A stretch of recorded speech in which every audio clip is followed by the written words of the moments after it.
গাজীপুর মহানগরের ঐতিহাসিক পোড়াবাড়ি ঈদগাহ মাঠে ঈদের প্রথম জামাত অনুষ্ঠিত হয় সকাল ৮টায়। নামাজে ইমামতি করেন doctor Muzaffar bin Mohsen. M A আজিজের তথ্যচিত্রে দেখুন বিস্তারিত।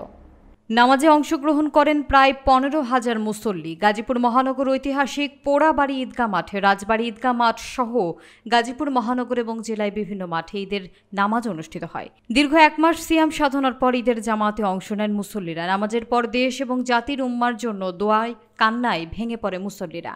নামাজের পরে সকল মুসল্লিরা একসাথে কোলাকুলি এবং কুশল বিনিময় করেন। অন্যদিকে গাজীপুর মহানগরের ঐতিহাসিক রাজবাড়ি মাঠে ঈদের নামাজ অনুষ্ঠিত হয়েছে। আল্লাহু আকবার, আল্লাহু আকবার।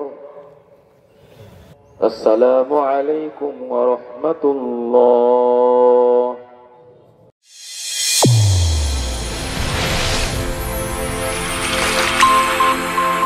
চ্যানেল A1 হৃদয় রেসপন্স।